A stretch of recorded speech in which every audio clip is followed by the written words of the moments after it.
everyone. Cynthia Motters here for the AmP&x podcast, where we're always shining a light on abuse. We are an organization that really tries to highlight various topics. We've had a lot of different speakers on our podcast, people that have experienced trauma, have shared their stories, and through that, we've had a lot of our audience members and subscribers learn and spot red flags and just really get some good data. But then we also have some experts that are all about healing and manifesting a good, healthy lifestyle, which we think is so important. And sometimes we don't have those tools. So we like to kind of cover the gamut there. And today our guest is Jessi Beyer. Jessi, welcome. Thank you for attending. Thank you for having me. I'm super excited to be here. Well, we're really happy to have you. And you're an award-nominated international speaker, correct? Yes, that's correct. I've poked into Canada and a couple other countries, so I officially have the title of an international speaker. Oh, fantastic. And you focus mostly on mental health, suicide, and you were named 2020 Young Entrepreneur to Watch by IdeaMensch. Yes, that's correct. My areas of expertise are generally integrative trauma therapies, basically ways of healing from trauma, abuse, PTSD, things like that. And yes, I did receive that award, so I'm very, very grateful for that. Congratulations on that. That's very Thank you. Yeah. And then you also wrote a book, I think, and I think it was a #1 bestseller, How to Heal. Yes, that's correct. That really dives into different integrative trauma therapies, kind of like I was just touching on, different ways to heal from trauma and really terrible things that have happened.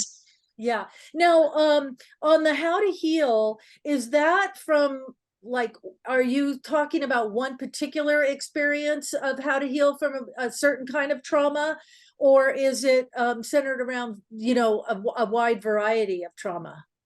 Definitely the wide variety side of things. I do open the book by talking about my own experience with mental health struggles and traumatic relationships, but the rest of the book is really tailored to helping people find whatever that path to healing looks like for them based on their own experiences with trauma and based on, finding a therapy method that's not just, the one or two that maybe most people think of, but really finding a path that's going to work for them with, again, their experiences, their characteristics and lifestyle and all those different things. So it's like kind of like a toolkit. You can read it, you can pick it up, and you're going to pick up on certain things for your given situation, right? Yes. Yeah. Yep, absolutely. What I find really frustrating about kind of the mainstream psychological community is someone comes in and says, hey, I'm struggling with X, Y, and Z, or I've experienced this trauma. And the doctor in the white lab coat on the other end goes, congratulations, here's your therapy.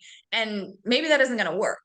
So Yeah. my goal with the book is really to say, hey, here are options. Here's about these therapies. Here's research on these therapies.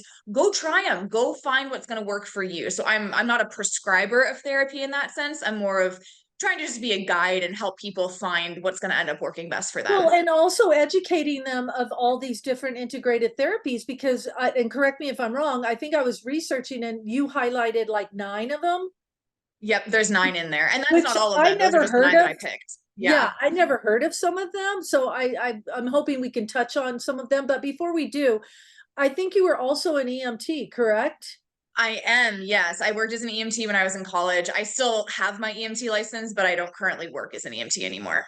So that provided you like being on the scene firsthand. You're seeing people right there going through whatever trauma it is. And then is that what kind of led you on this path, or was it a trauma on your own? It was actually more my own personal story. If we can dive into that if you want, but the short let's version. start with that, because I Yeah. think that's always, because you're so knowledgeable in this, and it's always good to know that you started here, and now look, you manifested all of this great stuff, and now you're helping others. Yeah, absolutely. I'm happy to share. So for me, my experience with mental health struggles really started when I was in high school. I was struggling with depression and anxiety, with disordered eating, with self-harm. And I was also in a relationship with someone who was really struggling with his mental health. A lot of the same things: depression, anxiety, self-harm, suicidal ideation.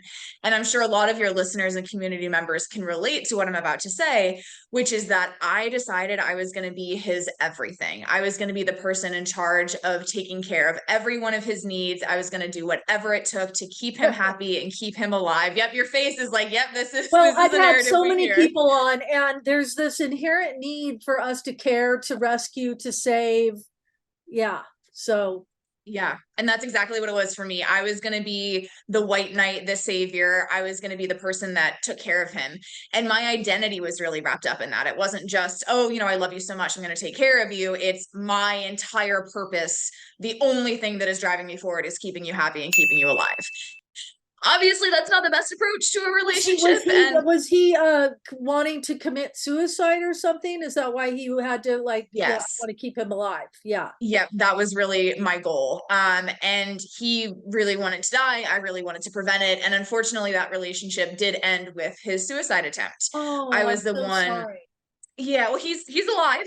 Oh, good. Okay. Yeah, he's alive. I was actually the one that called 911 and met the police there to intervene that night, which was incredibly emotionally difficult because on one hand, I felt like I was doing my job. I was saving him. I was taking care of him. But on the other hand, because of my own mental health struggles, I kind of got it. And so I felt like I was betraying his trust and really letting him down. So just this huge mess of emotions on both of our fronts. After that, I ended up going to one day of therapy. My mom was an absolute gem and got me set up with a therapist. And so I went and I was so incredibly uncomfortable. I felt like I was under a microscope in this little tiny room with this little tiny window, and I was not having it. And so I literally ran out of the building and I never went back. Was So it like I anxiety in you? Like, oh my gosh, I can't do this, or just Yeah. I mean, part of it was that I was still under 18 and I was really worried that my parents were going to be told if I said that I was self-harming or things like that. My parents weren't aware of kind of my own mental health struggles at the time. yeah. So part of it was that. Part of it was that I felt like, you know, I'm sure the woman that I went to is a wonderful therapist. It just wasn't a good match for me. But I kind of told her parts of my story and we sat there for 40 minutes. And at the end of those 40 minutes, she looked at me and she goes, okay, well, here's your diagnosis. And I was like, wait, we just spent 40 minutes together. Like, I don't feel heard. I don't feel understood. It was not sitting right with me. And I was like, I can't do it. I didn't even really want, like, I wanted to go in the first place, but I was so nervous as well. And so I was just like, I'm out. But maybe good for you too. And I think that's something to highlight, that just because somebody's a therapist doesn't mean they're good at what they're doing. And, you know, some of them are maybe just in the business of, oh, okay, this is you, this is what you got, here you go, here's your prescription, go away. And that's not going to help anybody. No, it's not. And I generally think very highly of mental health professionals. I work as a crisis counselor now, so I get to put on my mental health professional hat sometimes, but it's also important to acknowledge that not every therapist is great and not every therapist is going to work for everyone. So that's just an important little disclaimer there. But anyway, going back to my story, after that night, I really spent the next couple of years trying to heal on my own. I didn't have a professional support system. I didn't have a therapist that I could rely on. And so, of course, that makes an already tumultuous healing journey even more difficult. And I was going up and down and back and forth. And I finally kind of got stable once I was in the latter half of college. And I was majoring in psychology because I was interested in the field. And I took this course on nature-based therapies. And my mind was just completely blown. I was like, there are other things than just talk therapy. Like, I had no idea that any of these things existed, let alone that they were backed by an empirical body of research. Like, it wasn't just the stories and the anecdotes. It was like, there's studies on this stuff. So that really kicked off in me this desire to find more therapies like this and tell people about it, so that maybe they didn't have to go through that same solo healing journey that I did. Yes, I think that's awesome, because one of the things that I discussed on our podcast was how important I think getting out into nature is, like, just for your health and your well-being, and getting out in the trees and clearing your mind and having a walk. And when I was looking at some of your lists, which I'm going to pull it up here, I didn't know half of these. Like, I did speak to a clinical psychologist last week, and she brought up for the first time, I heard the eye movement, EMDR, never heard of that before. And then nature-based therapies, I hadn't heard of any of these. And I think it's such a wonderful alternative for people to learn that there are other things out there that can help them. Because, like, for you, that wasn't going to work. And for so many others, it might not work. And so let's dive into some of these. I don't know where you want to start. If you want to just give a a recap on some and a highlight, because I find it fascinating. I've been dance movement therapy. Didn't know that was one. I love it. These are the conversations I love having, just hearing people be like, I had no idea that these existed, because that's exactly what I'm trying to do with the education that I provide. So in my book, like you mentioned earlier, I do go through 9 different therapies, and broadly they can be categorized into movement-based therapies, nature-based therapies, and animal-assisted therapies. So with movement-based therapies, those are things like dance movement therapy, trauma-sensitive yoga, basically therapies in which you are moving your body, and they really help address that somatic part of trauma. What's interesting about trauma compared to other types of mental health struggles is it's not just in your brain. There's very much the psychological component, but there's also the physical component, the part that gets stored in the body. And so movement-based therapies really help work through that side of trauma, as well as help you learn to trust your body again and help your body learn to trust your brain. A lot of times in traumatic events, there is that barrier that's broken, that boundary that's broken, where you can't say no, like you are incapable of getting yourself out of that situation, not because you are a failure in any capacity, but because that situation is so overpowering and overwhelming, you can't escape it. And so there's that disconnect. Your brain has to be like, I'm out, I cannot handle this right now. And then your body's like, what the heck, dude? Like, you just left me behind. I'm telling you I don't like this, and we did nothing about it. And so those movement-based therapies give that opportunity for brain and body to learn to work together again. So that's kind of the first category. That makes a lot of sense, by the way. And until you said it, you don't really think about it, because you think all the time a trauma, you're talking about it, you're talking with a therapist, that's the only way. But when you think about it, no, we're all aligned with our body, our mind, and getting those two cohesive, makes so much sense. Yes, absolutely. Absolutely. That second category of nature-based therapies, that really, as you were talking about, relies on that innate healing power of nature. What's interesting, there's kind of like 2 axes that I like to talk about when I'm talking about nature-based therapies. So one is kind of the concept of it. So on one end of that spectrum, there's nature. It's this spiritual thing. It's bigger than ourselves. We don't fully understand it, but we can feel that peace and connection from spending time in nature. And then on the other end of that spectrum is the very granular scientific implications of spending time in nature. For example, there are some studies that show that there's a certain bacteria in dirt that when we get it on our skin, it can help mitigate symptoms of depression. So that's kind of an underlying concept, I know, of horticulture therapy. So gardening therapy, like put your hands in the dirt and you will get psychological benefits from it. I've heard of people now saying they're taking their shoes off and making contact to get more grounded to the earth. Yep, that's another kind of practice in this realm of nature-based therapies. And then the other axis that I like to talk about is the practical application of it. So on one hand, on kind of one extreme, there's the multi-day backcountry adventures where you're hiking and rafting and rock climbing and doing these different team building and team therapeutic activities. That's like the one extreme. And some people see that and they're like, oh my gosh, nature-based therapy, not for me. Like, I am not into that. But then on the other end of the spectrum, there's actually indoor ecotherapy, which is the concept of bringing natural elements inside in order to reap some of those same therapeutic benefits.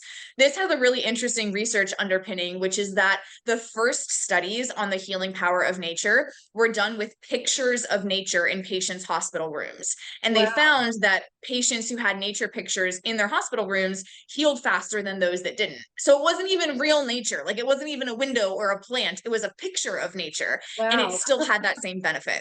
So that's kind of the nature-based category, very, very broadly, but tons of really cool things happening there. Yeah. Are you teaching that? So are you, doing the nature-based therapies with various people, or? So most of the work that I do from a mental health practitioner perspective is in crisis. So I work with 2 different police and fire departments up in my area. When they have someone who's in some sort of mental health crisis, I go out with them, de-escalate that immediate situation, like the first maybe hour, and then connect them with further resources, which may include some of these integrative therapies. But from kind of the perspective of integrative therapies, I'm doing more education on those and helping people find therapists in those modalities that they're interested in. Oh, that's fantastic. And are you finding this is a trend that is growing and people are becoming more aware of it? Because really, I've just really heard of these in the last month or so. Yeah, I think it is definitely a trend that's becoming more popular. I also think, to your point, there are tons of people that have never heard of Yeah. them. There's also a subset of people who have heard of them and think that they're just completely bogus and ridiculous. So we have the whole Yeah. spectrum out Yeah, there. they're But like yeah, that'll never work, and you're like, no, there's science behind it. yeah, yeah. They're like, we can never measure it in a lab. And I was like, okay, great. Put a whole forest in a lab and like, how's that gonna work? It's not. Like there has to be other ways of approaching how this is gonna work if you want to fully understand it, which maybe you can't. And maybe that doesn't even matter. But now I'm getting on a tangent. So No, no, I mean, this is so incredible. So if someone like, we have a lot of guests that come on and they've been in a narcissistic relationship, or they've been physically abused, obviously mental abuse. What do you think? I mean, I think the first step is recognizing that you're in some kind of trauma, right? Like step it one. absolutely is. Like, Yeah.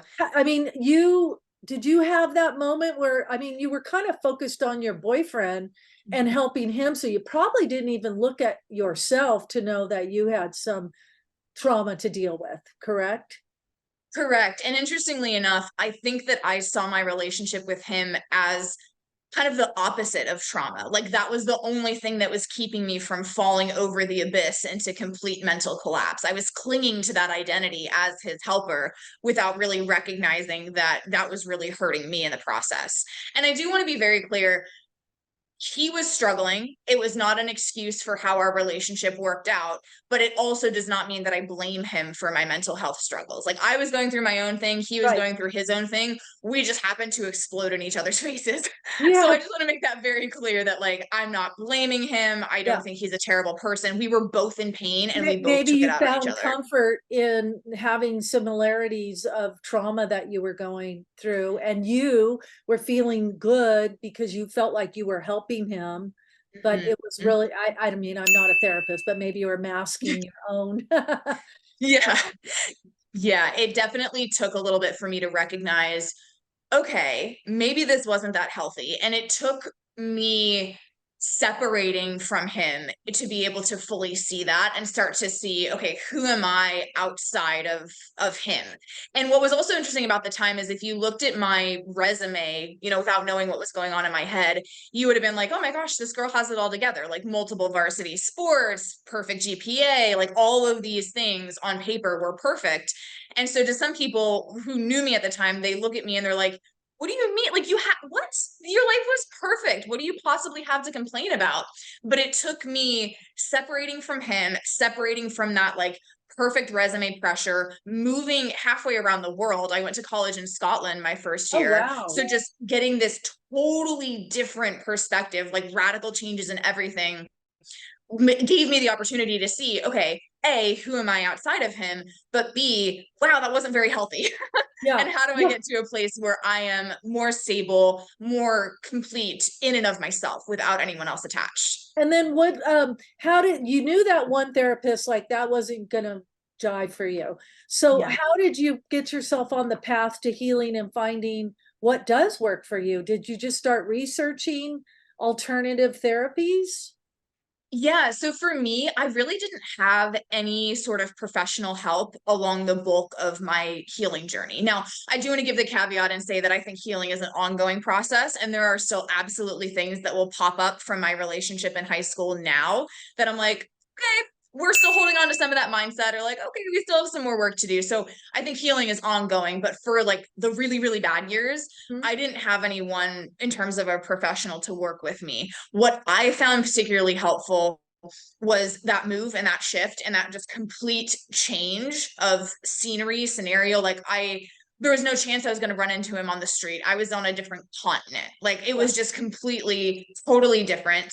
I also found people. I Yeah. found family in my friends. I ended up joining a martial arts gym in college. And not only did I have that sport that I learned to love and that I felt really strong and powerful in, but I also found a community there. Like I said, friends that turned into family. I mean, I was training like 50 to 100 hours a month. Like I Oh was in there gosh. all the time, like 6 a.m. training, evening training. Like it was just everything. And Was I that a way found of you escaping too, like diving into something, like overdoing it a little bit? I really don't think it was. Okay. And I say that looking back objectively, I really felt like I was passionate about it. I loved what I was doing. I ended up teaching women self-defense. I got to be really involved in this community that felt like home and safety, which is really interesting because I was doing jujitsu, which is a very much full body contact sport. And I hated physical contact. Like it gave me so much anxiety. But for whatever reason, like this worked and it gave me a chance to feel strong and powerful and competent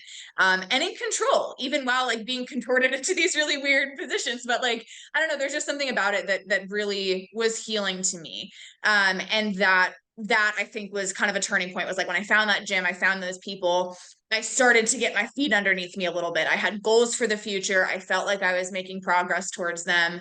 And that's what kind of allowed me to be like, okay, I'm okay. Like I'm stabilizing right now. And then it was my undergrad education, that one course in nature-based therapies, that opened my eyes to these alternative methods. And I was like, where were these when I needed them? Like Where I have these need been all them. my life? Yeah. Yeah. Oh, and Yeah.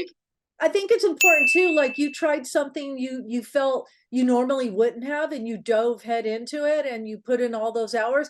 That for somebody else, don't be afraid to step out of your comfort zone and try something like that. And look at, you found these friends, you found this new, passion, and it propelled you forward. Yes, it absolutely did. I also ended up connecting with a therapist in college who was phenomenal. She was really, really helpful. I loved working with her. A different type of therapy than the first therapist that I went to that I really didn't like. So I did end up getting that professional support. And what I do want to tell people who are listening to this, who maybe are hearing me say, I didn't have a therapist and I still managed to heal, like, don't take that as a success story per se. Like take that as a story of, I didn't have as many resources as I know about now. And I encourage everyone to find a therapist that works for them, even if that means they try multiple therapists like I did, or multiple types of therapy. Just find that professional support, that one other person who can help you along in a way that no friend or family member can, or speaking from my experience, really should try to. Yeah, I think that's really great advice. And I don't always think that it's great to go to a family member or friend, go to an expert, go to somebody that, can really help you. And there's no shame in that. And look and find what's, going to work for you. And now there's all these alternatives. So if someone wants to reach out to you, maybe give a little bit of where they can find you and explore some of these, where they can pick up your book to learn more about it. I think that'd be very helpful. Absolutely. So my book is available anywhere you want to buy books, whether that's Amazon, Barnes and Noble, Walmart, Target. It's available anywhere you want to buy books in paperback, audiobook, and ebook format. So however you like to consume information, there's a method there for you. And then if you want to reach out to me personally, I'm on Instagram at It's Jessi Beyer. So I'm sure we can link all this in the show notes, but please feel free to send me a message and just share your story, ask a question, whatever sort of connection you're looking for. I'm happy to help facilitate that. Oh, thank you, Jessi, for that. And thank you so much. This was really interesting. I'm going to dive in and learn a little bit more about these. I mean, I'm just scratching the surface because you're the second guest I've had that's kind of brought this up. And I love where this is going for people to have this alternative. So thank you for giving us some insight and shedding the light on a kind of a new area that probably many of us haven't heard. Well, thank you for the opportunity, and thank you for creating such a space for people to learn what healing looks like for them. Yeah, we're hoping this platform is going to help and educate people in new ways. So we appreciate your time today, and we'll sign off from here. Thank you.